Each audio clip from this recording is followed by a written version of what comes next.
There is no torment greater than knowing you could be more and refusing to become it. No pain deeper than seeing the man in the mirror and knowing he is not worthy of his own respect. You can lie to others about your effort, your intentions, your excuses, but you cannot lie to yourself. When the night grows silent and the world stops applauding, that voice inside knows whether you lived with purpose or drifted in comfort. If you no longer respect yourself, do not hide from it. Look straight into that truth. That shame is not your enemy. It is your last remaining evidence that your soul has not yet surrendered. It is life's signal that the time has come to destroy the weak version of yourself and rebuild a stronger one through discipline. Discipline is not punishment. It is self-respect in motion. It is the decision to become the kind of person your own conscience can admire. Every man who has achieved greatness began with disgust for weakness, to become the kind of person your own conscience can admire. Every man who has achieved greatness began with disgust for weakness, for laziness, for indecision, for the small habits that stole his power one compromise at a time. I say to you, if you no longer trust your own promises, if you wake up each morning remembering what you said you would do yesterday but didn't, you are living in the hell of broken intention. You are living in the hell of broken intention. But hell has an exit, and its gate is called decision. One decision made once and enforced daily can build a mind that commands its own obedience. You must understand discipline is not born of motivation. It is born of order. The universe itself is ruled by law. Every star, every tide, every atom obeys pattern. And you as part of that order must bring your thoughts and actions into harmony with law. The undisciplined man is at war with himself.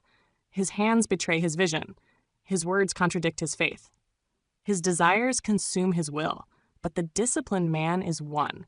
His thought, feeling, and action move as a single force. Think of Edison, who faced 10,000 failures and never once surrendered. Think of Ford, mocked for his ideas, yet unshaken in decision. Think of Carnegie, who faced 10,000 failures and never once surrendered. Think of Ford, mocked for his ideas, yet unshaken in decision. Think of Carnegie, who began with nothing but an idea and a relentless code of conduct that he enforced upon himself. Each of these men ruled the same mind you possess. The difference was discipline. The unbreakable habit of doing what must be done whether they felt like it or not. If you will master discipline, you will reclaim your own respect, because self-respect is not earned through comfort. It is forged through obedience to a higher command. Each morning you rise and conquer one act of weakness. You prove to yourself that you can be trusted again. Each evening you keep a promise no one else would notice. You polish the armor of your own integrity. You have tried encouragement. You have tried inspiration. You have told yourself stories of potential and waited for emotion to lift you. It never lasts because emotion is wind, but discipline is structure. You must now build yourself as a craftsman builds a temple, deliberately brick by brick until your mind stands tall enough to carry your dream. Do not look for the feeling. Create the standard. Do not wait for clarity. Decide and move. Do not seek approval. Approve yourself through action.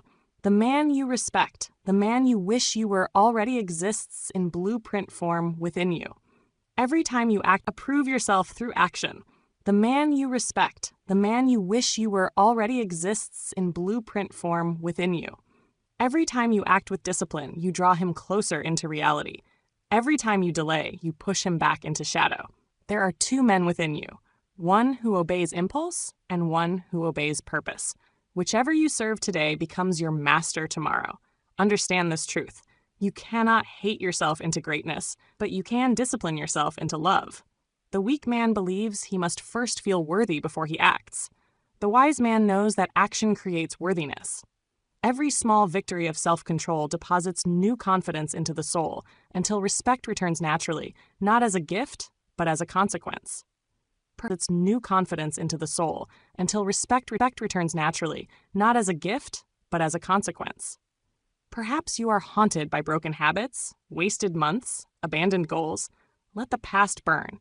You cannot rebuild from the ashes if you are still mourning the old house.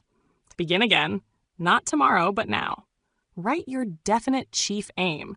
Fix your attention upon one great purpose and align your habits to serve it. Each day, obey that purpose as a soldier obeys his general. There will be resistance. The old self will beg for comfort. The mind will whisper compromise. But remember this: every weakness you refuse to kill will one day return to kill your dream. Each day you delay, the weaker self grows stronger. Each act of discipline starves it. If you will listen with both heart and mind, I will teach you. The weaker self grows stronger. Each act of discipline starves it. If you will listen with both heart and mind, I will teach you how to become the architect of your own self-respect. You will learn how to command your emotions, direct your time, and transmute your weaknesses into strength. You will rebuild faith in yourself, not through promises, but through proof. This is the law. You can only respect the man who keeps his word to himself. Every morning that you rise and act in harmony with your definite purpose, you become that man. Every evening that you keep the vow of discipline, your soul salutes you. Do not waste another year waiting for confidence. Confidence is the echo of discipline. Act, and it will appear. Close your eyes for a moment and imagine the version of yourself that you would admire. The man who moves without hesitation, who keeps his word, whose eyes reflect calm power. He is not imaginary. He is a consequence, the inevitable result of ordered thought and disciplined action. And I tell you this with certainty: when you live by law, the world begins to obey you. Opportunities appear where there were none. Allies recognize your conviction. And I tell you this with certainty: when you live by law, the world begins to obey you. Opportunities appear where there were none. Allies recognize your conviction. Even the obstacles that once broke you will bow in service to your growth. Discipline is the gate to self-respect. Self-respect is the foundation of faith, and faith is the bridge to riches, peace, and power. This is not theory. It is law. So stand up, begin again, burn the list of excuses, and write a new commandment. I will live today as the man I respect. Do not wait for inspiration. You will become it. The old self has spoken long enough. Its reign ends now. Through discipline, you will rebuild trust. Through trust, you will rebuild faith. Through faith, you will rebuild destiny. Recreate yourself until the man in the mirror salutes you. That salute is wealth. That salute is freedom. That salute is peace. There comes a moment in every thinking man's life when his own reflection condemns him until the man in the mirror salutes you. That salute is wealth. That salute is freedom. That salute is peace. There comes a moment in every thinking man's life when his own reflection condemns him. He may wear the same garments, speak the same words, walk the same streets, but the eyes in the mirror no longer obey him. They accuse him. They whisper that he has betrayed his own design, that he has permitted comfort to seduce purpose, that he has ceased to be captain of his own soul. In that instant of silent shame lies the seed of transformation. For self-contempt, when rightly interpreted, is not a curse, but a summons. It is the voice of the inner ruler demanding the throne be restored. It is conscience refusing to be silenced. Many mistake this holy unrest for despair. They medicate it with distraction, drown it in noise, or cloak it with excuses. Yet this discontent is the truest sign of life. The dead feel no disgust. Discipline begins when a man refuses to negotiate or cloak it with excuses. Yet this discontent is the truest sign of life. The dead feel no disgust. Discipline begins when a man refuses to negotiate with his weakness. The average soul prays for motivation, but the disciplined soul commands itself. To wish is to beg. To decide is to decree. Between those two verbs stands the gulf separating the dreamer from the builder. Every empire of mind or matter was raised by one who in a single hour of revolt said, "I will no longer tolerate this lesser self." Look at Abraham Lincoln. He had neither wealth nor favor. He was acquainted with failure, with loneliness, with scorn. But he possessed one priceless asset: the capacity to stand alone within himself and issue orders to his own heart. He did not wait for public applause to steady his conscience. When war, ridicule, and betrayal surrounded him, he remained a silent fortress because he had already mastered the first command of power, self-obedience. Discipline steadied his conscience. When war, ridicule, and betrayal surrounded him, he remained a silent fortress because he had already mastered the first command of power, self-obedience. Discipline is not punishment. It is reconciliation between thought and deed. Every broken promise to self is a fracture of the soul. Each time a man swears he will act and does not, he divides his kingdom and invites chaos to rule. To rebuild self-respect, he must restore unity, thought, word, and act marching as one. To rebuild self-respect, he must restore unity, thought, word, and act marching as one. Until that harmony is achieved, no prayer, no vision, no plan can bear fruit. The modern world instructs men to forgive themselves easily, to accept weakness as natural. That teaching has robbed more destinies than famine or war. True mercy does not excuse failure. It redeems it by correction. There is no kindness in allowing one's character to rot beneath the perfume of self-pity. The mind must be cleansed not by indulgence, but by decision. Every man carries within him two voices, the voice of ease and the voice of will. One whispers, "Rest a little longer. The world owes you comfort." The other commands, "Rise. The world owes you nothing." The battle between these two determines every fortune and every ruin. The tragedy of most lives is not ignorance of what must be done, but the refusal to do it when the moment arrives. Discipline begins where emotion ends. The undisciplined man consults his feelings before he acts. The disciplined man acts and his feelings learn. Discipline begins where emotion ends. The undisciplined man consults his feelings before he acts. The disciplined man acts and his feelings learn to follow. The first law of self-respect is to distrust emotion when it contradicts purpose. For emotion is a servant that rebels when indulged too long. The will must reclaim authority and teach it obedience again. Understand this clearly. Your mind is not a democracy. It was never meant to hold equal votes for courage and fear, diligence and laziness, purpose and distraction. It was designed as a kingdom with the will as sovereign and thought as counsel. When every appetite claims equal right, anarchy begins within and outward defeat soon follows. Accurate thinking is the general that leads this inner war. To think accurately is to see oneself without decoration or disguise. It is to stand naked before one's own intellect and ask, "What am I pretending not to know?" This honesty is the first instrument or disguise. It is to stand naked before one's own intellect and ask, "What am I pretending not to know?" This honesty is the first instrument of power. Self-deception is the enemy of progress. For the mind cannot repair what it refuses to admit is broken. The weak self hides behind reasoning, explanations, and gentle lies. It says, "I would have succeeded if circumstances were kinder, if others had helped, if opportunity had come sooner." The disciplined mind answers, "Circumstances reveal the man. They do not create him." Every excuse is an attempt to transfer responsibility from the throne of power, the self, thou, to the marketplace of chance. Let me tell you a secret of infinite intelligence. Life yields only to those who obey its laws. The stars move not by whim, but by pattern. The tides rise and fall according to rhythm, and man being part of this order must align himself with law if he would prosper. The first of these laws is this: no improvement. The tides rise and fall according to rhythm, and man being part of this order must align himself with law if he would prosper. The first of these laws is this: no improvement begins until falsehood is rejected. Therefore, cast out all flattering lies. Stop saying you will try. Declare that you will do. Stop claiming you lack time. Admit that you lack will. Stop mourning the past. Acknowledge that you have delayed your own victory. This is not cruelty. It is clarity. Only when you expose the infection can healing begin. Society has taught you to seek comfort over conquest. It applauds indulgence, rewards distraction, and calls surrender balance. But balance without purpose is paralysis. The man who fears extremity never achieves excellence. The world's noise whispers that self-discipline is severity. Yet history's heroes prove that self-discipline is salvation. Consider the path of every builder of greatness. Carnegie, who began with nothing but carried the spirit of a general into every decision. Edison, who accepted 1,000 defeats as tuition for one invention. Ford, who obeyed one vision until the world followed his thought. Each of them was once ordinary, but they chose revolt over resignation. They refused to pity themselves and instead commanded themselves. You may think, "But I have failed too often."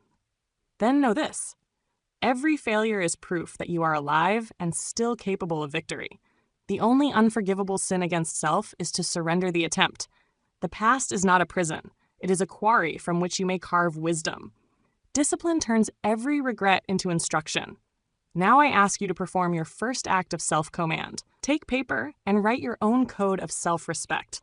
List the behaviors, attitudes, and habits that your higher self can no longer tolerate. Write them without mercy. Then beside each, write the law you will obey henceforth. Example, I will no longer postpone decisions. I will act within the hour. This document is not to please others. Law you will obey henceforth. Example, I will no longer postpone decisions. I will act within the hour. This document is not to please others. It is a treaty between your conscience and your future. Each day, read this code aloud until it governs thought automatically. Do not announce it. Live it. Let others discover by the quiet strength in your eyes that something new commands your soul. Soon they will respond to you differently, for men instinctively honor those who honor themselves. The first proof of growth is not applause, but internal stillness. When the weak self rises to argue, the disciplined mind answers only with action. Silence is the warrior's response to temptation. Let the old habits shout. You need not debate them. Each time you obey the new law without ceremony, you weaken the old one. Repeat often this affirmation until it becomes a shield about your spirit. Repeat often this affirmation until it becomes a shield about your spirit. I command myself and obey myself. I will no longer lie to myself. I will know what I am and I will decide what I shall be. This is the hour of revolt, the sacred rebellion against weakness. Do not wait for another dawn. Rise now, take dominion over thought and declare, the old king is dead, the rightful ruler has returned. For self-respect begins in this single act of accurate thought, to face truth without tremor, to confess no excuse, and to rebuild life upon law. The universe is not governed by emotion. It is governed by law. Every sunrise arrives by precision. Every planet obeys its orbit. Every seed holds within itself a calendar of seasons that never errs. You see, life itself is discipline made visible. It moves by invisible mathematics. You see, life itself is discipline made visible. It moves by invisible mathematics. And every man who desires power must bring his own mind into harmony with that eternal order. Discipline is the personal reflection of universal law. It is not a cage. It is structure. It is the skeleton upon which freedom stands upright. Without order, liberty decays into chaos. A man cannot command others, fortune, or circumstance until he has first commanded himself. The undisciplined mind wars against the rhythm of creation and pays for its rebellion in the coin of confusion. Self-control is the bridge between imagination and achievement. It is the law that governs the union of dream and action. Without it, the vision of genius remains vapor in the wind. With it, the same idea becomes a structure of stone. Every great enterprise, be it invention, business, or empire, was built by a man who first learned to harness his emotions, direct his time, and rule his own inner kingdom. Most men imagine that impulse is strength. They call sudden reaction passion and mistake haste for courage. Yet every flash of ungoverned emotion is an energy leak. It is power escaping through cracks in the mind's wall. A disciplined soul wastes nothing. It converts every impulse into fuel, every temptation into proof, every irritation into patience. That, my friend, is mastery. Look upon Thomas Edison. His patience was legendary. When his laboratories burned to the ground, he stood watching the flames and said calmly to his son, "Go fetch your mother. She will never see another fire like this." That was not indifference. It was order. He understood that the law of progress requires that form must sometimes perish for a higher form to appear. He ruled his mood. Therefore, destiny obeyed his design. Emotional slavery is the mark of a man not yet born. He lives at the mercy of weather within himself. Now sunshine, now storm. He swears allegiance to purpose in the morning, then deserts by evening because feeling has changed its color. The disciplined man is not chained to feeling. He commands it. He may experience fear, anger, or discouragement, but he decides how long each shall remain guest. He may experience fear, anger, or discouragement, but he decides how long each shall remain guest in his house. To control emotion is not to become stone. It is to become conductor. The current still flows, but under guidance. The violin does not suppress vibration. It organizes it into melody. So too must you organize your energy through control. Without discipline, the symphony of life becomes noise, each emotion playing its own tune without regard to harmony or rhythm. The ungoverned man seeks speed. The disciplined man values direction. Speed. The disciplined man values direction. There is a law I call controlled waiting, the art of patience under pressure. The seed cannot be hurried into blossom. The wise gardener does not dig daily to check the root. He trusts the process he has begun. Faith in the timing of law is part of discipline. To act rashly is to distrust the universe. Consider how Henry Ford built his empire. Many thought him slow, stubborn, and unbending, but his deliberation was deliberate power. He would listen, measure, and decide only when every fact was weighed. Those who mocked his slowness later worked beneath his command. He understood that authority grows in silence. Noise is the armor of the uncertain. Calm is the garment of the sure. When you speak, speak deliberately. When you act, act definitively. The world has no respect for the man who apologizes to his own purpose. Each hesitation you permit drains strength from conviction. The disciplined will is a monarch. It does not explain fiction. The disciplined will is a monarch. It does not explain, it commands. Yet it commands with justice, for its authority springs from harmony, not pride. The law of order demands that you construct an inner government. Let reason be your president, imagination your cabinet, conscience your judge, and desire your messenger, but let none usurp the throne. When emotion attempts rebellion, reason must remind it that passion serves purpose, not the reverse. All progress collapses when appetite becomes law. Test yourself daily in small things. Deny some impulse of comfort simply to prove that you can. Rise a half hour earlier than you wish and use that time to plan. Refuse one indulgence of temper, and you will feel the quiet pride of mastery stronger than the thrill of revenge. These are small victories, yet each builds invisible muscle within the will. Do not fear that self-control will steal joy from life. It multiplies joy by cleansing it of regret. The man of discipline does not lose pleasure. He refines it. He eats with gratitude, not gluttony. He speaks with power, not vanity. He loves with purpose, not possession. His happiness endures because it is earned by harmony, not stolen by excess. Many speak of freedom, but happiness endures because it is earned by harmony, not stolen by excess. Many speak of freedom, but there is no freedom without law. The river is free because it flows within its banks. Remove those banks and it becomes swamp. The disciplined man's rules are his banks. They give form to his energy and direction to his motion. The ungoverned life spreads wide but flows nowhere. Observe the difference between two craftsmen. One slovenly, arriving when he pleases, leaving tools unclean. The other orderly, methodical, precise. Both possess skill, but only one rises to mastery. Why? Because law loves order. The same hand that arranges the stars rewards the man who arranges his thoughts. The mind that mirrors the universe attracts its cooperation. If you would command influence, you must first exude calm. People feel order before they see it. The steady voice, the composed gesture, the eyes that do not wander. These announce power without words. The undisciplined man. These announce power without words.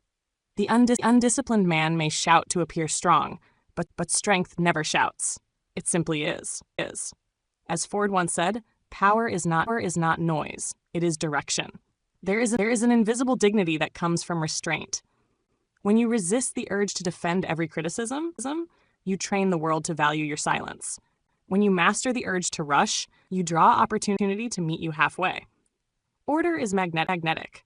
Chaos repels. The mind that governs itself soon governs circumstance. Understand that every emotion has its rightful season.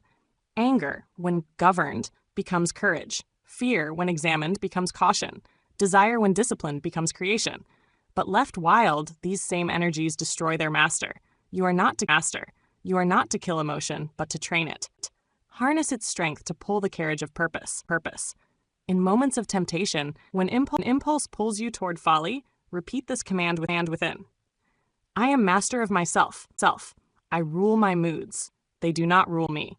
Say it until the words become habit, and habit becomes reality.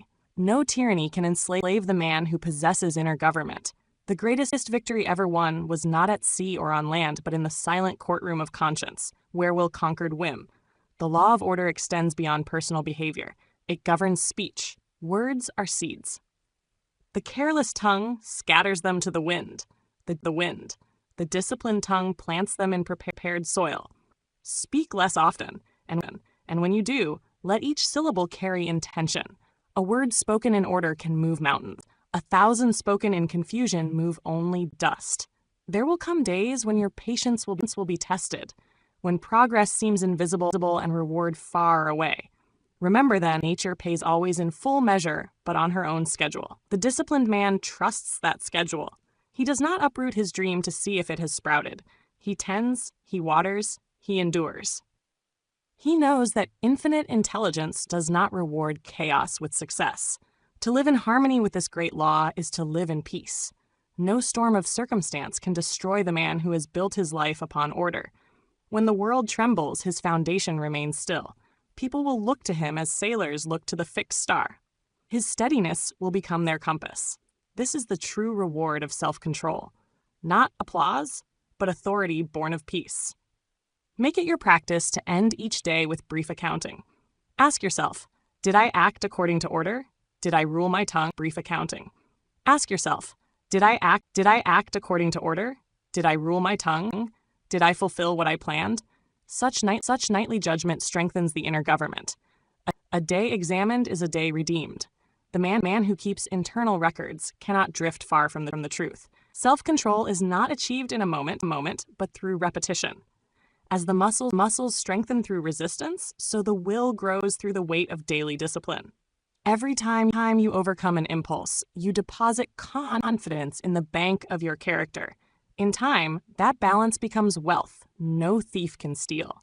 Now picture how the world will behold you when order governs your being.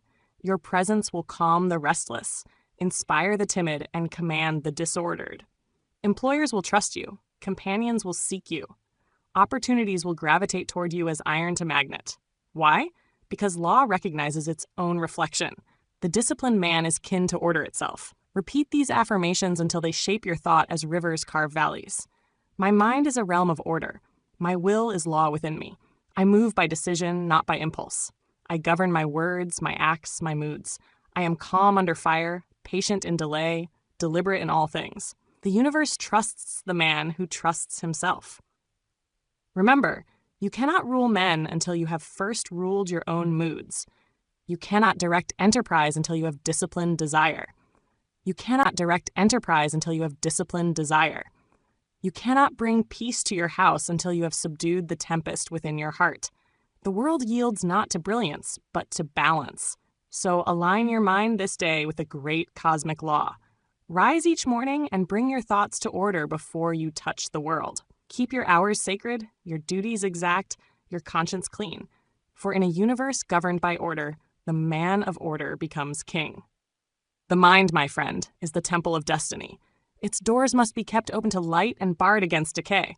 Yet most men allow it to become a crowded marketplace of half-truths, prejudices, and borrowed opinions. They think as the crowd thinks, feel as the crowd feels, and suffer as the crowd suffers. The first duty of discipline is to cleanse this inner sanctuary. Every man who seeks power must perform a daily purification of thought. He must wash away the mud of gossip, the dust of envy, and the thought. He must wash away the mud of gossip, the dust of envy, and the smoke of fear that gather through constant contact with undisciplined minds. Tolerance is the broom, and accurate thinking is the water. Together they scour the temple so that infinite intelligence may dwell within unoffended. Tolerance is not weakness. It is cleanliness of soul. It does not mean that you bow to falsehood. It means that you allow truth to reveal itself without obstruction. The intolerant man closes his windows and curses the darkness. The tolerant man opens them and allows the sun to do its work. Where light enters, ignorance dies. Remember, The man who cannot bear contradiction cannot grow. He lives as a prisoner of his own opinions. Convinced that the world is wrong whenever it disagrees with him, the disciplined thinker welcomes opposition, for it sharpens perception. Steel is tempered by friction and wisdom by debate. To think accurately, you must first allow thought to move freely. Accurate thinking is the sorting of fact from fancy, cause from effect, motive from appearance. It demands that you examine every claim, including your own, under the bright lamp of reason. Ask always, is this my knowledge or another man's echo? The crowd speaks loudly, but truth speaks quietly. Only the disciplined ear can hear it. Andrew Carnegie attributed much of his fortune not to what he knew, but to what he was willing to learn. He surrounded himself with minds that disagreed, that challenged, that questioned. He said, "No man can make progress if he listens only to his own voice." He said, "No man can make progress if he listens only to his own voice." That humility was the secret doorway through which infinite intelligence entered his plans. You too must cultivate the courage to be uncertain until you have examined all sides. Impulsive belief is as dangerous as impulsive action. The mind that swallows every rumor, every theory, every passing enthusiasm will choke on its own confusion. The disciplined mind digests slowly, selects carefully, and nourishes itself only with what strengthens purpose. Beware of the three poisons that cloud all reasoning: vanity, emotion, and haste. Vanity insists it already knows. Emotion colors what it sees, and haste refuses to look. Together, they build the fog in which failure hides. Accurate thinking requires that you delay judgment until the light of calmness returns. For truth reveals herself only to the patient. There is also danger in cynicism, the disease of failed dreamers. There is also danger in cynicism, the disease of failed dreamers. Cynicism calls itself intelligence, but it is merely wounded pride pretending to be wisdom. The cynical man is too afraid to hope, too lazy to verify, too proud to learn. He mistakes disbelief for insight, yet disbelief creates nothing. It only mocks creation. The disciplined thinker neither worships nor scorns. He studies. Gossip is the public sewer of thought. Every word of slander that enters your ear soils the machinery of your imagination. Close your mind to it as you would close your door against thieves. Gossip steals attention, and attention is your most precious wealth. What you dwell upon, you invite into your life. Refuse to entertain the failures of others. Build instead the empire of your own ideas. To cleanse the mind, you must love solitude. The crowd multiplies noise. Solitude multiplies understanding. Seek each day a brief hour when you may withdraw from voices and be alone with thought.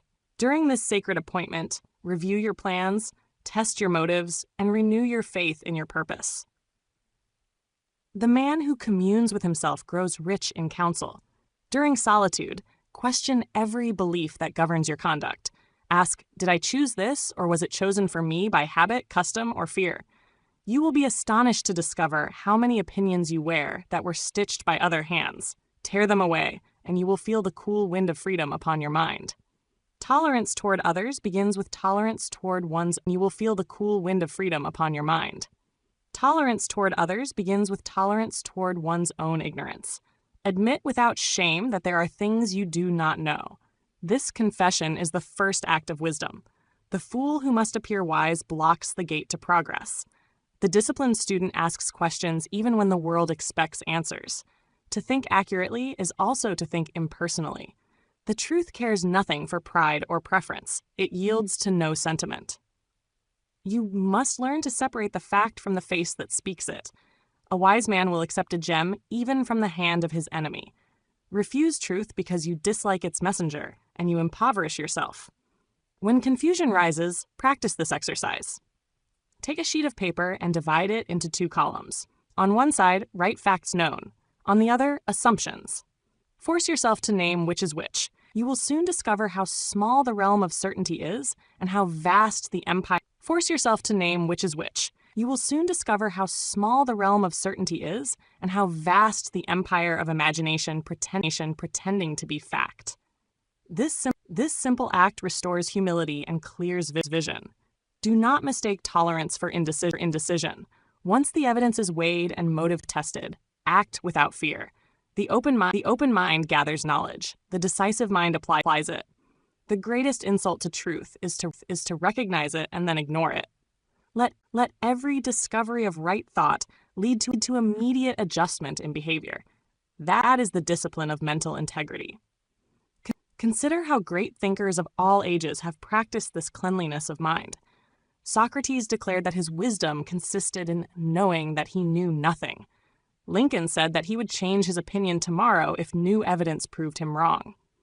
Edison surrounded himself with young experimenters who dared to challenge his conclusions.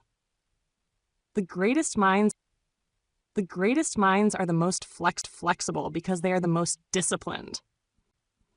You will find that once the mind is purified of prejudice, inspiration begins to visit.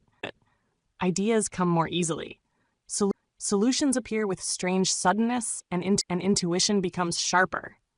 This is not miracle. It is the reward of cleanliness. Infinite intelligence will not flow through a cluttered channel.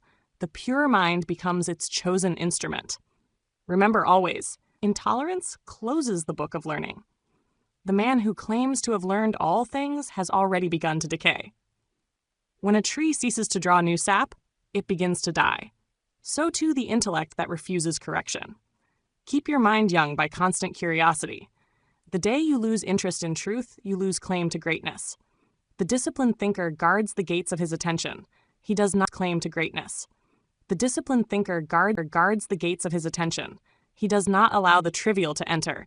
Every hour spent in idle talk is theft from creation. Every moment devoted to resentment is time withdrawn from progress. The mind, like soil, will grow weeds as readily as wheat. You must cultivate it daily with the hoe of watchfulness. Each morning, cleanse your thought by this short meditation. Today I shall see truly. I shall not let prejudice darken my eyes, nor vanity whisper that I know enough. I shall welcome correction as a friend, and I shall test every thought by reason before I let it dwell in my mind.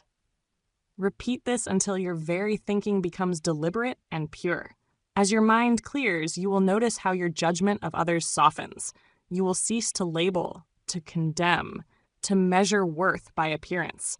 You will find that the same infinite intelligence that guides your life guides theirs. From this recognition springs genuine tolerance, which is the foundation of all brotherhood and the essence of wisdom. Understand, too, that true tolerance never compromises principle. It listens respectfully, then acts resolutely. It does not surrender conviction.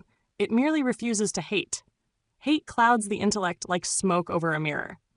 Love, expressed as calm understanding, keeps the surface clear for truth to reflect. As discipline strengthens, you will begin to see how the majority live in mental fog. They repeat what newspapers print, imitate what neighbors admire, fear what rumor invents. The disciplined mind moves repeat what newspapers print, imitate what neighbors admire, fear what rumor invents. The disciplined mind moves quietly among them, unaffected, observing cause and effect as a scientist observes experiment. This independence will become your greatest strength. When others quarrel, you will remain unmoved. When others rage, you will perceive motive beneath their anger. When others surrender to fashion, you will follow principle. The man who thinks clearly stands alone but never lonely, for he walks with the company of law and the counsel of infinite intelligence. Let us now practice the affirmation of mental purity. The affirmation of mental purity. Repeat silently, yet with conviction. My mind is a clean instrument of truth. I see as things are, not as I wish them to be. I separate fact from fancy, cause from excuse. I welcome all knowledge, yet bow to none but law. My thought is free, yet disciplined. I think my own thoughts, and by them I rise. You will find that as this becomes habit, others will begin to trust your judgment. They will seek your counsel because they sense steadiness where they feel uncertainty. Employers will rely upon your discernment, friends upon your fairness, even adversaries upon your honesty. The man who thinks clearly is the rarest of all men and therefore the most valued. When the world's noise grows loud again, retreat for a moment into inward silence. Imagine your mind as a clear lake. Every disturbance, every emotion, every untested belief is a stone thrown into it. Wait until the ripples fade, then look again. The reflection you see will be true. The reflection you see will be truth. That is the practice of mental cleansing, the art of seeing the world as it is and yourself as you might be. And finally, remember this law. The mind cannot rise above its contents. If you fill it with fear, it will create obstacles. Fill it with faith, and it will build bridges. Therefore, guard it as you would guard a treasury, for from it all riches flow. So end this lesson with a command to your own thought. From this hour, I will wash the windows of my mind daily light. I will let no prejudice, no gossip, no fear darken the glass through which infinite intelligence shines. I will think my own thoughts, or another man will think them for me and use me in his plan. There is no greatness without the furnace of trial. Every soul that has risen from obscurity to power has walked first through the heat of apparent failure. The timid call it misfortune. The wise recognize it as refinement. Life forges men in the same way the blacksmith tempers steel. By fire, pressure, and repeated blows, the weak metal shatters. The strong emerges, keen, shining, and ready for purpose. When you cry that fate has been unjust, you confess that you misunderstand its method. Nature does not punish. She educates. Temporary defeat is her instruction, written in invisible ink, legible only to the disciplined mind. Failure, rightly understood, is not the end, but the beginning of wisdom. Every disappointment conceals an equal seed of advantage awaiting discovery. Edison knew this truth. 10,000 experiments failed to yield him the light he sought. Lesser men would have concluded that the task was impossible. Edison smiled and said, "I have not failed. I have found 10,000 ways that will not work." That was not justice. It was law in motion. He saw each defeat as direction, each obstacle as a teacher disguised in rough garments. His faith in order transmuted defeat into discovery. Henry Ford was ridiculed, sued, sabotaged, and nearly bankrupted before the world saw the value of his vision. When investors abandoned him, he said quietly, "Failure is only the opportunity to begin again more intelligently." Those who mocked him misunderstood the mathematics of spirit, that the same resistance that stops the lazy strengthens the persistent. John D. Rockefeller lost everything more than once, yet built again with greater accuracy because his mind had been chastened by experience. He learned that money is merely a shadow of character. When the shadow disappeared, the substance remained. It was this substance, discipline, that rebuilt his fortune and his peace. To profit by failure, you must interpret it through law, not emotion. Emotion calls defeat final. Law calls it feedback. Emotion says feedback. Emotion says, "I am broken." Law replies, "You are being shaped." Emotion weeps over ashes. Law studies the pattern of the flame. The disciplined man does not waste energy in complaint. He records the lesson, adjusts his plan, and begins anew. There exists a secret conversation between man and infinite intelligence that occurs only through adversity. When comfort rules, the voice of wisdom is faint. When struggle comes, it speaks plainly. Difficulty strips away illusion. It reveals what is essential and what is vanity. Pain is the signal that falsehood is dying within you. If you listen instead of resisting, you will find the instruction for your next victory. Many imagine that failure is evidence of divine displeasure. I tell you, it is often divine confidence. Life tests not to destroy, but to measure readiness. The universe will not entrust great power to one who cannot bear small setbacks with dignity. Each trial asks, can this soul remain faithful under correction? Those who answer yes are promoted. The furnace of defeat purifies motive. When profit, applause, and ease are removed, only genuine purpose remains. It is in those hours of loss that you discover whether you pursued ambition or calling. If ambition alone, discouragement kills it. If calling, defeat strengthens it. The world's heroes are those who discovered that their purpose survived failure. In my own life, I have seen rejection become instruction. Editors turned down my early work. Critics dismissed my philosophy as fantasy, yet each refusal sharpened the edge of determination. I learned to labor without witness, to obey conviction without guarantee. Had success come easily, it would have spoiled the lesson that one must become his own source of approval before the world echoes it. Temporary defeat is always in proportion to undeveloped strength. The larger your destiny, the fiercer the fire required to harden it. The seed that must grow into an fire required to harden it. The seed that must grow into an oak cannot be pampered in shallow soil. It must crack, struggle, and stretch its roots into darkness before it may rise into light. Nature herself profits by failure. The fallen leaf enriches the ground that feeds next spring's bloom. Discipline transforms suffering into power. It does not ask why me, but rather what for. Every obstacle becomes material for construction. The disciplined mind regards pain as raw ore. It extracts the mineral of wisdom and discards the rest. This attitude turns misfortune into capital. The more resistance encountered, the more refined the character becomes. There is a secret I wish all men knew. Your endurance under trial determines your value in the market of life. The employer, the world, and infinite intelligence alike trust the man who does not crumble under heat. They know that such a man can bear responsibility without breaking. Strength is always purchased through suffering, never inherited. Let us examine the inner science of this transformation. When you meet adversity, two forces awaken within, fear and faith. Fear seeks escape. Faith seeks meaning. Whichever you feed becomes your master. The disciplined man starves fear by refusing to indulge complaint. He feeds faith by persistent action. For every act of continuation proves belief in ultimate order. It is not the size of the blow that matters, but the interpretation of it. Two men lose fortune. One curses destiny. The other studies cause and learns a principle. The first becomes bitter. The second becomes wise. The event was the same. Only the use differed. This is what I call the law of redirection. The truth that defeat arrives only when you have been walking the wrong road.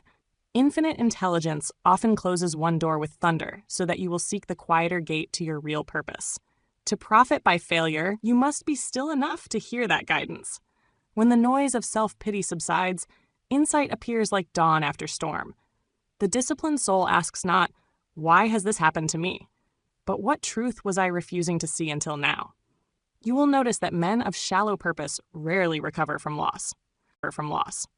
They tie their identity to possessions, titles, or praise. When these are taken, nothing remains. But the man of principle rises again because his foundation is internal. His wealth is order. His confidence is discipline. His joy is faith in law. These cannot be stolen, only strengthened. To cultivate this strength, record each defeat and extract its lesson. Keep a private ledger titled Experience Account. In it, write the event, the error, the correction, and the truth learned. Review it monthly. You will see patterns, habits of haste, lapses of judgment, misplaced trust. Each recognition prevents repetition. Thus, every setback becomes tuition for mastery. Gratitude is the highest form of intelligence. To thank adversity while standing in its shadow is to align yourself with cosmic law. Say often, "I am grateful for this challenge, for it teaches me something ease never could." Gratitude neutralizes bitterness, and bitterness is the acid that corrodes growth. Where others curse difficulty, the disciplined man blesses it as a sacred instructor. Think of Lincoln again. He lost elections, faced public ridicule, buried children, and guided a nation through war. Yet he said, "I have been driven many times upon my knees by the overwhelming conviction that I had nowhere else to go." His defeats carved depth into his spirit. Without them, he might have been a clever lawyer. Through them, he became a moral giant. In your darkest hour, remember this: the fire that burns away weakness cannot touch the soul's gold. It refines it. You may lose fortune, friends, or health, but the character formed through faithful endurance remains immortal. When the smoke clears, that character becomes magnet to new opportunity. Nature abhors waste. She always repays with interest those who persist. I have observed that adversity introduces a man to himself. In comfort, we drift. In crisis, we decide. The moment pain enters, masks fall. You discover your true loyalties, your hidden fears, your actual strength. What greater gift could life give than self-knowledge purchased by endurance? The mind trained in hardship no longer fears hardship. It welcomes it as familiar ground. Let others seek paths of ease. You must seek paths of growth. The difference between them is the difference between mediocrity and magnificence. Ease teaches nothing. Growth demands difficulty, and difficulty is the forge of discipline. He who avoids discomfort postpones greatness indefinitely. Now hear this affirmation. Forged in the same fire that tests every achiever, I welcome adversity. I am grateful for correction. Each trial purifies my purpose, strengthens my faith, and prepares me for higher command. I cannot be broken, for I am built upon law. Every defeat carries within it the seed of greater strength. As you repeat these words, imagine your soul as metal on the anvil of experience. Feel the hammer of circumstance striking away impurity. Do not resist. Cooperate. With each blow, you are being shaped into a blade capable of cutting through limitation. When you emerge, the world will wonder at your calm, not realizing the fire that created it. In time, you will look back on every struggle as blessing skies. The job lost will appear as the invitation to entrepreneurship. The betrayal will reveal false friends. The illness will teach gratitude for health. You will see that all things conspired toward your advancement once you chose interpretation over resentment. Thus, the law of the forge reveals itself. Discipline is tested by heat, purified by patience, and proven by persistence. The man who understands this law ceases to fear misfortune. He meets it as the miner meets the mountain, knowing that every blow brings him close to treasure. When others complain of the cruelty of fate, you will smile quietly, for you will learn that the fire that terrifies the weak refines the strong. And as you walk among men this understanding, they will sense something unbreakable within you. They will trust you, follow you, and wonder at your peace. So let the furnace of life burn as it must. Stand upright within it. Say to yourself each morning, no matter what awaits me this day, I shall not be defeated, for I serve law, and law cannot fail. Power that is not harmonized destroys its owner. You have learned to discipline thought, to govern emotion, to stand unbroken in trial. But now comes the higher law. How to unite your strength with others without losing command of self. This is the silent law of harmony, the invisible bridge between minds through which infinite intelligence flows. No man achieves greatness alone. The myth of the self-made man is a half-truth. Every master craftsman is shaped by association with other disciplined souls. The blacksmith may swing his own hammer, but the metal he forges was mined, smelted, and delivered through unseen hands. So it is with success. You are part of a grand orchestra, and harmony is your passport to power. Harmony begins within. The discordant man cannot blend with others because he is at war with himself. His words betray his thoughts. His thoughts contradict his purpose, and his moods scatter his strength. Until there is inward unity, all outward cooperation is pretense. You cannot create harmony in your circle until you have tuned the instrument of your own mind. The mastermind principle, as I have taught, is not merely partnership. It is the spiritual circuit of aligned motives. When two or more minds meet in perfect accord of purpose, their combined intelligence forms a third greater mind. This unseen force is the workshop of miracles. It produces ideas none could conceive alone and courage none could summon alone. Andrew Carnegie understood this law better than any man of his century. He built an empire not by dominating others, but by harmonizing genius around a central aim. Each man in his service felt trusted and valued. Their cooperation was not enforced. It was inspired. They shared in his vision, and his fortune was the natural result of their united energy. Henry Ford practiced the same principle in a different form. He surrounded himself with engineers, dreamers, and thinkers who challenged him, who refined his ideas, who balanced his daring with precision. He often said, "My best investment is the people who believe in what we are doing." The harmony of minds at Dearborn was worth more than all his machines. Harmony multiplies force. Two horses pulling in unison can move more than twice the load of two pulling apart. The same law governs thought. When envy, gossip, or selfish ambition enter a group, they act like sand in the gears of an engine. Energy that should propel forward is wasted in friction. The disciplined man, therefore, guards the spirit of cooperation as he guards his fortune. Do not confuse cooperation with servitude.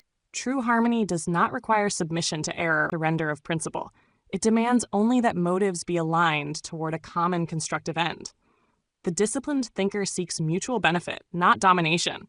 He builds alliances through fairness, patience, and goodwill, never through deceit or manipulation. The golden rule is the shield of harmony. It is the law that protects all cooperation from decay. When every transaction is governed by mutual respect, suspicion dies and confidence blossoms, the disciplined man acts always with the unspoken thought, would I be content to receive what I now give? This simple inward question keeps his conduct in tune with moral law. There is a silent magnetism that surrounds the man who lives by harmony. His presence calms disputes. His speech softens anger. His fairness commands loyalty. People feel safer near him because they sense that his power will never be used against them. Such a man becomes the axis of any organization. The disorderly look to him for steadiness, the timid for courage. In contrast, observe the one who thrives on conflict. He mistreats subordinates, mocks his equals, envies his superiors. Though he may seem successful for a season, his victories are short-lived. Discord corrodes his alliances, poisons his reputation, and drives away fortune. For harmony is not sentiment. It is the foundation of endurance. Every great empire has perished through internal strife long before enemies breached its gates. The same fate awaits every man who allows disharmony within his business, his household, or his own mind. Struggle against outer opposition strengthens. Struggle within weakens. Therefore, keep the inner circle of your life, your thoughts, your companions, your motives in harmony with principle. Practice daily the art of speaking only words that build. A careless phrase can undo the work of weeks. Before you speak, ask, will these words add to peace or disturb it? Even truth must be delivered with tact if it is to heal. The disciplined tongue becomes an instrument of order. Gossip are its mortal enemies. Silence and praise are its allies. Harmony also demands service. To receive cooperation, you must first give it. The universe does not respond to grasping hands, but to open ones. Serve others gladly, and unseen forces will serve you. The man who does more than paid for earns invisible interest. It accrues in the trust and goodwill of those he aids. One day it returns multiplied beyond measure. If you would rise, lift others. This law is unbreakable. The surest path to leadership is to make those around you stronger. Men will follow the one who helps them fulfill their own desires. Discipline teaches you to suppress the vanity that demands credit, to find joy in collective success.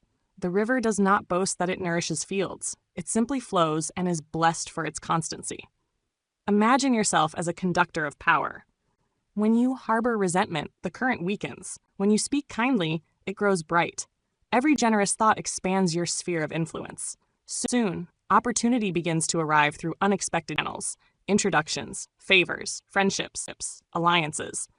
These are not coincidences, but the natural response of harmony to harmony. Even unseen forces cooperate with the man of goodwill. Circumstances rearrange themselves to aid his purpose. Fortune, though invisible, is obedient to the law of unity. The world loves the man who loves order. Those who once opposed him begin to respect him. Those who doubted begin to assist. He becomes a center of calm influence in a chaotic age. Let no jealousy enter your heart.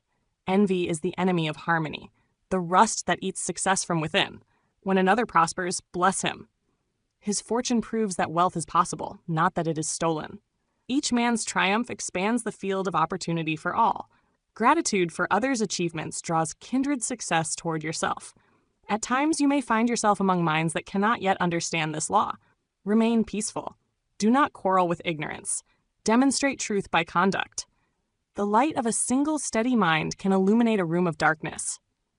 Speak little, work much, radiate order. Those who are ready will rise to your vibration. The rest will drift away by their own choice. To read the moods of others without absorbing them. When tension arises, he lowers his own voice. When tempers flare, he listens more deeply. His restraint becomes a mirror in which others see their folly. Thus, he governs not by authority, but by influence, which is a finer and more lasting power. Remember that harmony is not achieved by eliminating difference, but by organizing it. The finest music arises from notes of various pitch played in relation, not uniformity. In a well-governed enterprise, each mind contributes a distinct quality. One analytical, one creative, one cautious, one bold. The leader's task is to blend these into rhythm, not suppress them into sameness. Let us look again at history's builders. When Carnegie founded his steel empire, he declared, "I owe my success entirely to the ability to surround myself with people wiser than I am." When Ford expanded his company, he insisted upon departments working as one living organism. These men understood that harmony multiplies genius far more than competition divides it. You may wonder, how shall I attract such allies? The answer is simple.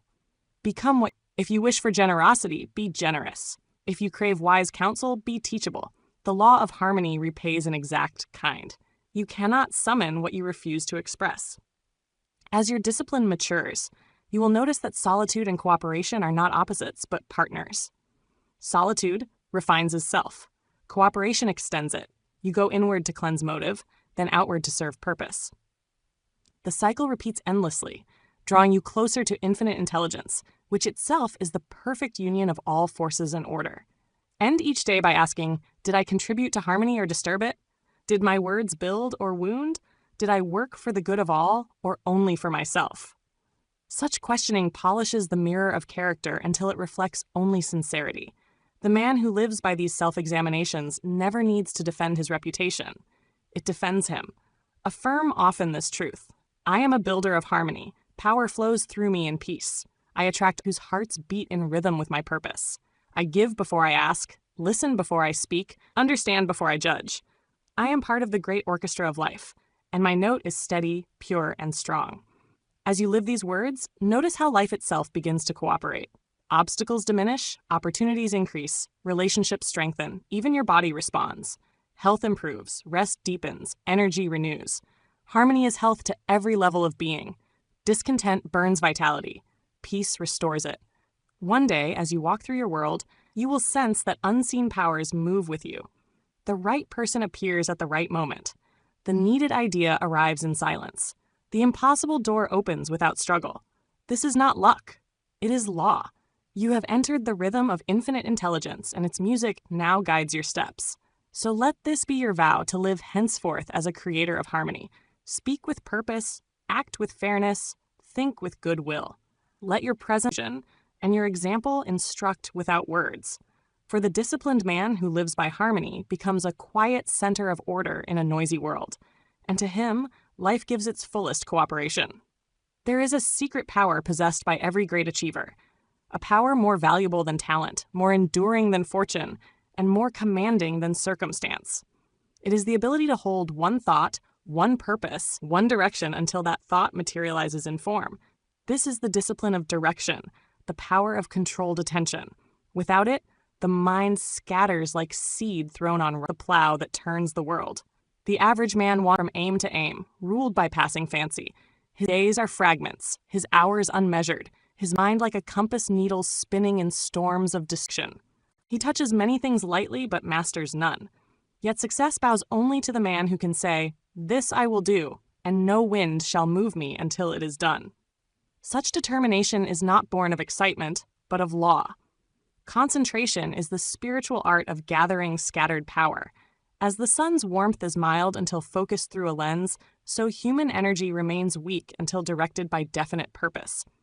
Discipline gathers the rays of thought and bends them toward one goal. The scattered mind warms nothing. The concentrated mind ignites.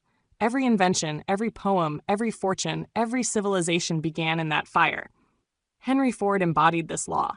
He did not invent the automobile, but he concentrated upon making it accessible to the masses. While others chased novelty, he pursued simplicity. He repeated one idea so long, so intensely, that the world could not ignore it. He often said, "The man who does two things at once does neither well." His empire was of that creed. To command attention, you must first value it as your greatest currency. Guard it as the banker guards gold. Every idle curiosity, every meaningless conversation, every aimless hour steals from the treasury of your destiny. Those who succeed are not necessarily more intelligent. They are simply more exacting in how they spend their attention. You must learn to isolate yourself from noise. Not merely outer noise, but the inner chatter of unfocused thought. The mind is a restless horse. It must be bridled by purpose and guided by will. Begin each day by reviewing your definite chief aim. Write it, read it, speak it aloud. Let it become the magnetic pole toward which all thoughts are drawn. When distraction tempts you, remind yourself that divided attention breeds divided results. Ask, does it serve my purpose? If not, cast it aside without apology. The undisciplined man apologizes to the world for his focus. The master makes the world apologize to him for wasting time. The law of mental economy decrees that energy flows where attention goes. Waste no power on resentment, worry, or idle speculation. These are leaks in the reservoir of creation. Every moment spent in complaint is a moment withdrawn from progress. Replace worry with planning. Replace dreaming with doing. Replace repetition of failure with concentration upon correction. There is a sacred relationship between concentration and faith. Faith is sustained attention upon an ideal until it becomes reality. You cannot truly believe in what you do not continually contemplate. To hold a picture of success in the mind despite appearance to the contrary, that is faith in action. The world calls it obstinacy. Heaven calls it obedience to law. When the mind is controlled, emotion follows. The wandering imagination breeds anxiety. The focused imagination breeds creation. The same power that tortures a man with fear will liberate him when harnessed by purpose. Therefore, never permit your imagination to wander through fields of defeat. Direct it as the farmer directs water, only where growth is intended. Build daily rituals that discipline attention. At the same hour each morning, review your plan. At the same hour each night, examine your progress. Keep your work tea free of clutter, your schedule free of triviality, your conscience free of conflict. Habit is the scaffolding of concentration. The man who lives by routine liberates energy for creation. Understand that doing more things does not mean doing greater things. The world worships busyness as though motion were achievement, but busyness without direction is merely the noise of futility. The disciplined mind chooses fewer tasks and executes them with such precision that each bears fruit. The bee that visits every flower gathers no honey. Those who master concentration radiate calm intensity. Their speech is measured, their gaze steady, their movements deliberate. People sense authority in their presence, for nothing about them is wasted. Their power is not in loudness, but in direction.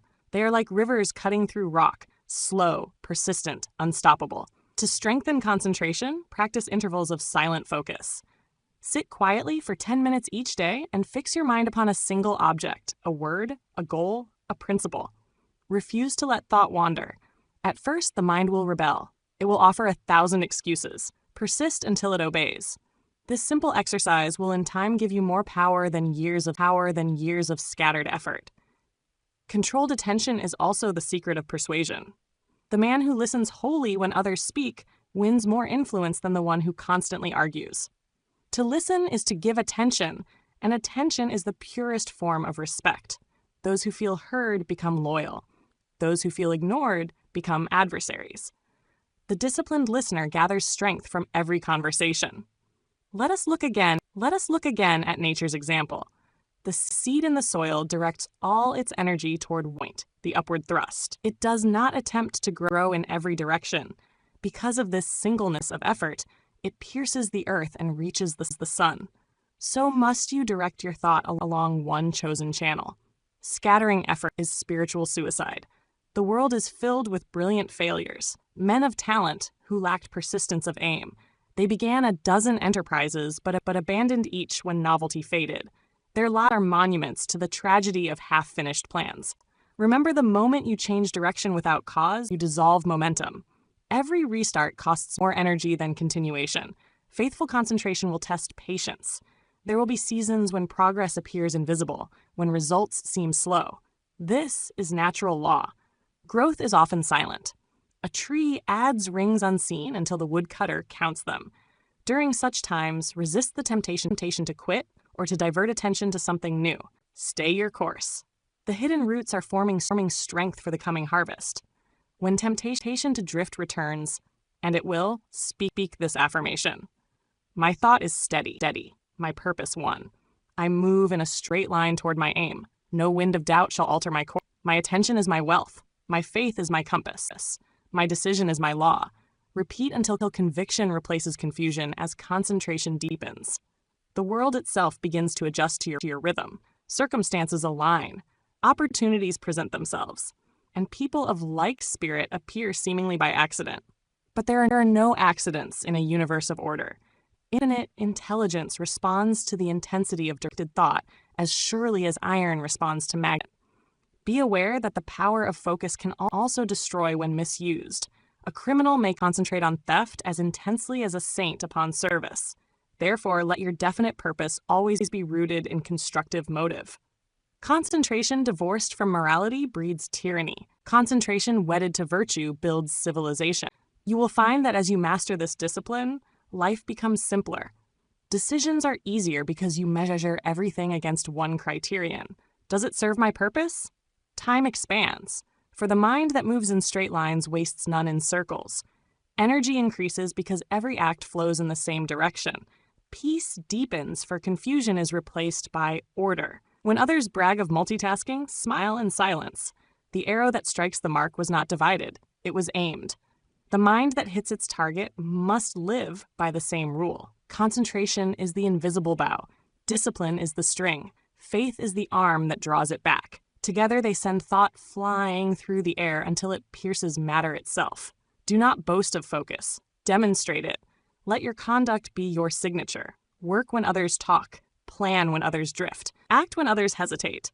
In time, they will call you fortunate without realizing you have simply obeyed law more faithfully. To maintain direction, eliminate distraction, not by force, but by neglect. The flower turns to the sun naturally. It does not fight the shadow. It simply faces light. Keep your gaze upon your goals so fully that lesser things fade of their own accord. You will find no need to battle them. Attention itself starves them. When at last you reach your aim, do not rest too long. The law of life is continual direction. A goal achieved must be replaced by a higher one, else energy stagnates. The disciplined soul always asks, what next? For he knows that growth ceases when challenge ends. But let every new aim proceed from the old in orderly sequence. Random ambition is chaos reborn. Think of what manner of man you will appear to others once this law becomes habit. Your presence will seem serene yet powerful. They will sense in you a certainty that disarms confusion. Employers will trust you with heavy responsibilities, knowing that you will not waver. Friends will bring you their troubles, for your stillness will seem to them like sanctuary. You will notice that even your surroundings begin to mirror your order. Your workspace becomes neat, your speech deliberate, your decisions prompt, rearranges itself around the inner command of direction. This is the reward of mental mastery. Life molded to the shape of purpose. Concentration, faith, and persistence form the trinity of accomplishment. Break one and progress falters. Unite them and all creation assists you. Therefore, renew each morning the vow of direction. Let these words be your silent covenant. Where my attention goes, my life follows. I will think, feel, and act as one. I will live by design, not by drift. I will never leave undone the work that infinite intelligence assigned me. My path is straight, my purpose sure, my end certain. The man who lives by this vow commands the unseen of his world. He does not chase opportunity. He attracts it. He does not plead for success. He becomes it. His focus makes him magnetic. His persistence makes him inevitable. His peace makes him unassailable. Thus ends the law of concentration, the discipline of direction. Guard it as your crown, for it unites all prior principles into power in motion. With it, you move by the rhythm of universal order. Without it, you remain the plaything of chance. Remember, wherever your attention dwells, your destiny builds its house. There is a truth that crowns every law of success, a law that sanctifies all others and without which even genius becomes dangerous. That law is moral order, the golden rule in action. It is the final discipline to use power righteously. For discipline without conscience is tyranny, concentration without justice is greed, and success without character is destruction, wearing a crown. The world admires strength, but strength without goodness corrodes its own foundation. There have been men of brilliance who conquered cities, built fortunes, and moved nations, yet left ruin where they passed. They mastered the laws of thought, persistence, and concentration, but broke the law of moral balance. Nature punished them not through vengeance, but through inevitability. She restores harmony by dissolving that which defies it. You must understand the same infinite intelligence that rewards obedience to law also demands purity of motive. The universe is moral as well as mathematical. Every act carries consequence. Every thought sows its future. The man who sows deceit harvests isolation. The man who sows service reaps loyalty and peace. This is not sentiment. It is cause and effect written into the fabric of being. Discipline must therefore rise from duty, not desire alone. The disciplined man acts not merely to succeed, but to deserve success. He knows that honor is wealth of the highest kind. It cannot be stolen, cannot decay, and survives even death in the memory of men. It is better to fail with integrity than to triumph by fraud.